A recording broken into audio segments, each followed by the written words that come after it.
Today's review is on the Panasonic Lumix GF3. Now this is a micro 4/3 compact system camera and it has a 14-42 zoom lens. Now we're going to be looking at this camera from the point of view of somebody who has a point and shoot and is looking to get better picture and video quality.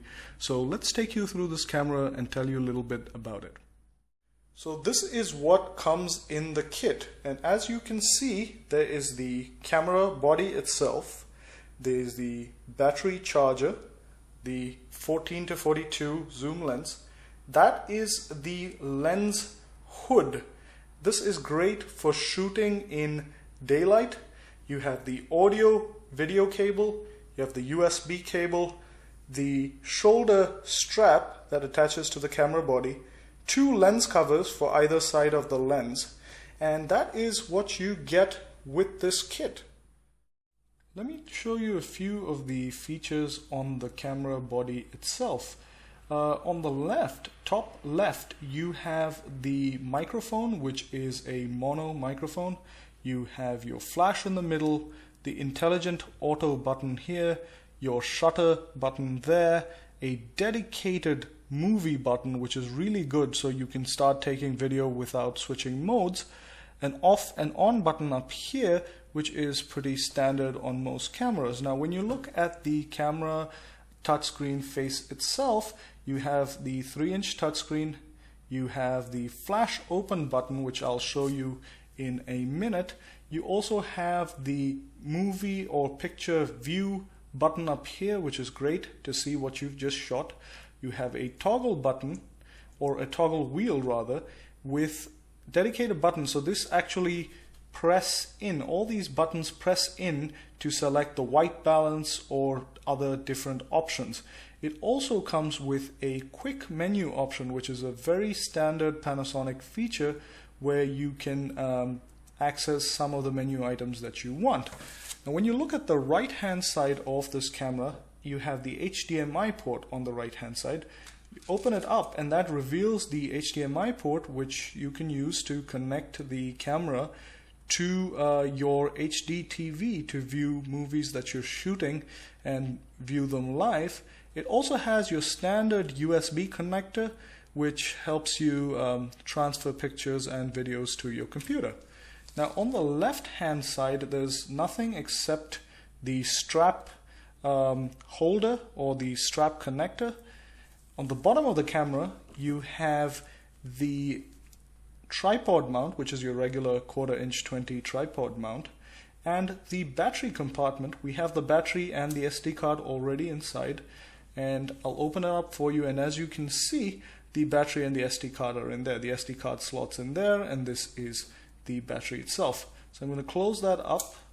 Now this is one of the few things we don't like about this camera. They really have a flimsy plastic switch in there, which they could have done much better, but this doesn't seem to be an issue with just this camera. It seems to be with a lot of Panasonic products.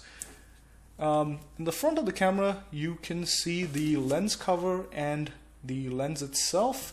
There's a button that helps you release the entire lens when you unlock it, and there is your flash. Now this is a pop-up flash, and you can see it as I press the button in the back, the flash pops up and you can actually see the flash itself. So those are kind of the features around the entire camera itself.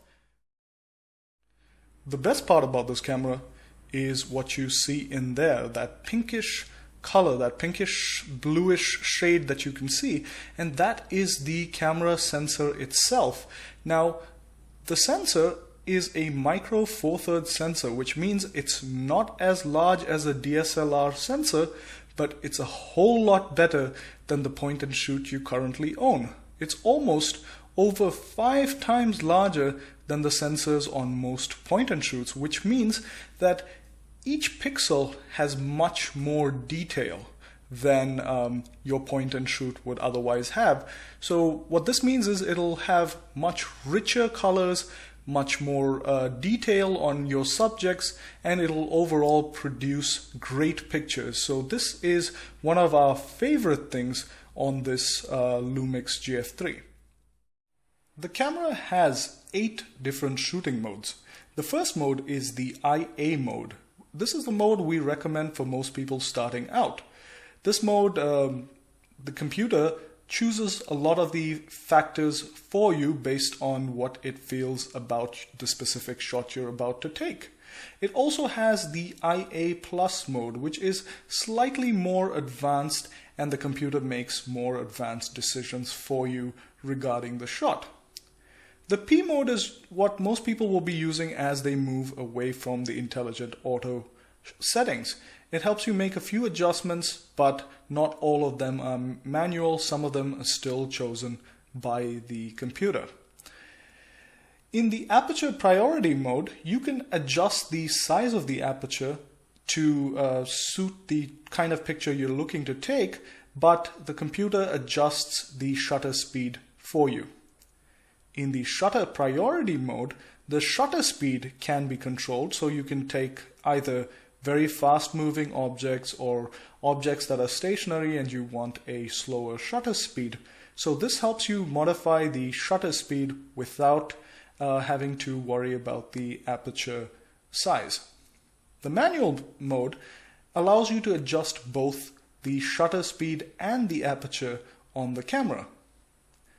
Now, once you're set on certain types of shoots, or if you regularly take certain types of shoots, you can program in the kind of aperture size and shutter speed you want and set them as a custom setting.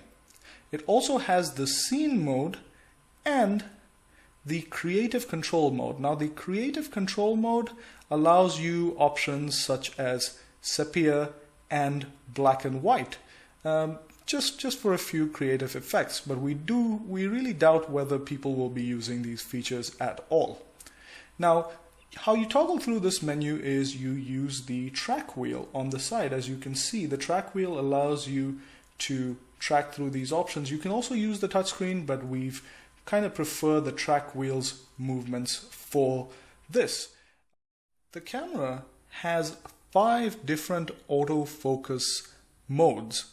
Our favorite is the autofocus tracking mode, which, as you'll see, allows you to track the focus even if you move the shot around. So let's select the autofocus tracking mode and we'll show you what this does. What we're going to do is focus on that Nutriem Moisture logo, and I'm going to select that as my thing, and as I move the shot around, it keeps the focus in the same place. So if you move the frame around, it keeps the focus approximately in the same place. So that's a neat little trick that you could use if you're taking pictures outside or from different angles and you just want to keep the focus exactly in the same place. The picture that you can see on the left is a picture that was taken on an inexpensive Panasonic point and shoot. It was set up in the IA mode, and so was the Panasonic Lumix GF3. You can see that picture on the right, and as you can see, the GF3 produces much richer, warmer, more natural colors owing to its bigger and better sensor. This camera also shoots movies in full HD. It stores them in the AVCHD format or the JPEG HD format. We recommend the AVCHD format for better movie quality. It also has a dedicated movie record button, which is great for taking movies on the go, so you don't have to really switch modes to take videos on this camera. Now here's a bit of video that we shot on this camera so you can see what the quality on this camera is like. In this outdoor video, you can actually see how crisp the images are even when the subject is dynamic, and you can also see how warm and natural the colors are.